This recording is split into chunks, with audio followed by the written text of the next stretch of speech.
প্রধানমন্ত্রীর মেয়াদ যে 2 বছর আপনারা বলেন, এটা খুব জনপ্রিয় দাবি, আমারও দাবি। তা আমি দেখলাম যে কোনো একটা সময় সম্ভবত সালাউদ্দিন ভাই বা বিএনপির একজনই কোথাও বলেছেন প্রধানমন্ত্রী 2 বছর পৃথিবীর কোন দেশে আছে? আমেরিকার রাষ্ট্রপতির কাছে আছে। তা আপনি প্রধানমন্ত্রী 2 বছর বললেই শুধু হবে না, আপনি যদি কনভিন্সিং আর্গুমেন্ট করতে হবে তো যে পৃথিবীর আর কোন কোন দেশ আছে সেটা বের করে তারপর দেখেন হয় কিনা। কারণ প্রধানমন্ত্রী 2 বছরের মেয়াদ কিন্তু কোথাও নাই আসলে। আপনি ইন্ডিয়া বলেন, ইউকে বলেন, কোথাও কিন্তু নাই। ফলে আপনাকে যখন বিএনপি বা অন্য যারা বিরোধিতা করতে চাবে যে প্রধানমন্ত্রী 2 বছর মেয়াদ কেন, আপনাকে কিন্তু ইমোশনালভাবে বললে হবে না, 2 বছর মেয়াদ করলে হবে। 2 বছর মেয়াদ যদি বাংলাদেশের বর্তমান যে সিস্টেম ছিল 2 বছর 2টা মেয়াদও যদি রাখেন, আপনারা যেটা করতে চান যে আচ্ছা একনায়কতন্ত্র থেকে মুক্তি চান, 2টা মেয়াদে করেই একনায়কতন্ত্র করা সম্ভব। ধরেন 2 মেয়াদের জন্য সালাউদ্দিন ভাই প্রধানমন্ত্রী হলেন ধরেন, তারপরে 2 মেয়াদে হবে ওনার স্ত্রী, তারপরে 2 মেয়াদে হবে ওনার সন্তান।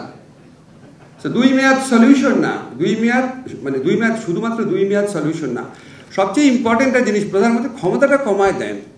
প্রধানমন্ত্রী ক্ষমতা, যেমন আমি সবসময় একটা জিনিস বলি, ফান্ডামেন্টাল একটা জিনিস ভারতে বলে যে রাষ্ট্রপতি ক্যাবিনেটের সিদ্ধান্ত অনুযায়ী, ক্যাবিনেটের পরামর্শ অনুযায়ী সিদ্ধান্ত নেবে, আর আমাদের এখানে রাষ্ট্রপতি প্রধানমন্ত্রী ক্ষমতা অনুযায়ী সিদ্ধান্ত নেবে। ফলে এই প্রধানমন্ত্রী ক্ষমতাটাকে অ্যাড্রেস করেন। মেয়াদটাও নির্দিষ্ট করা দরকার আছে, কিন্তু কনভিন্সিং আর্গুমেন্ট এস্টাবলিশ করতে হবে। সেটা হচ্ছে আমরা মনে করি যে পৃথিবীর সমস্ত সলিউশন সংবিধানে আছে। আমি দেখলাম জুলাই গণঅভ্যুত্থানের পর সবাই বলছে 72-এর সংবিধানের কারণে বাংলাদেশে এই অবস্থা হয়েছে।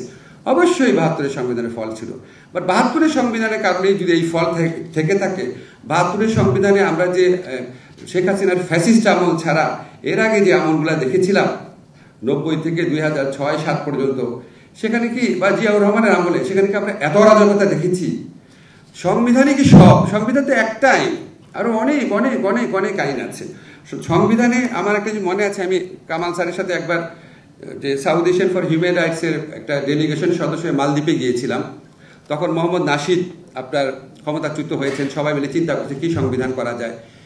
ইয়ামিনরা আসলো, তারপরে আবার যখন ডেমোক্রেসি আসলো, তারপর আমরা খুঁজে দেখলাম মালদ্বীপের সংবিধান হচ্ছে পৃথিবীর শ্রেষ্ঠ সংবিধান, সবাই স্বাধীন, এটা ম্যাজিস্ট্রেটকেও আপনার কর্মচ্যুত করা যায় না, মোটা একটা সংবিধান, সমস্ত কিছু সাংবিধানিক প্রতিষ্ঠান, ইনফরমেশন কমিশনের সাংবিধানিক প্রতিষ্ঠান। আপনার খুলে দেখেন মালদ্বীপের সংবিধান। তো কি হয়েছে? মালদ্বীপে কি গুড গভর্নেন্স এস্টাবলিশ হয়েছে? আর ইউকের তো কোনো সংবিধানই নাই, কম্পাইল কোনো সংবিধানই নাই। ইউকের মতো আপনার গুড গভর্নেন্স কয়টা দেশে আছে?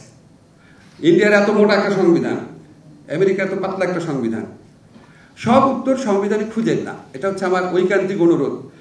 ছোট ছোট লয়ের মাধ্যমে বিরাট পরিবর্তন করা যায়, বিরাট পরিবর্তন। একটু খুবই বিনয়ের সাথে বলি, ধরেন আমাদের দেশে সিভিল প্রসিডিওর কোড আছে, আমি খুব অবাক হয়েছি শুনে যে ওইখানে প্লেইন্ট যে আর্জিটা, রিটেন স্টেটমেন্ট, সেই 2টা জিনিসই আপনার পরে পরে শোনানো হয়।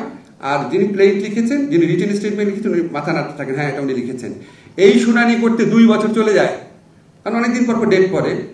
তা আপনি যদি একটা ছোট্ট নিয়ম করে দেন, আমরা করে দিয়েছি এটা সংশোধনী করে, যে প্লেইন্ট আর রিটেন স্টেটমেন্ট কোর্টে পড়তে হবে না, কোনোভাবে করা যাবে না, শুধু লিখিতভাবে লিখে সাইন করে দিবে, ঝামেলা শেষ। সিভিল বলাতে একটা মামলা করি আমরা, আবার এক্সিকিউশনের জন্য আবার মামলা করে, সেটার জন্য আরো 5 বছর লাগে। আমরা বলেছি এক্সিকিউশন আর টাইটেল স্যুট একসাথে করতে হবে। মানে আমি যেটা বলতে চাচ্ছি সেটা হচ্ছে অনেক বড় বড় জিনিস আপনার এই অ্যাক্ট অফ পার্লামেন্টে চেঞ্জ করে করা যায়, বা নতুন অ্যাক্ট অফ পার্লামেন্টে করা যায়।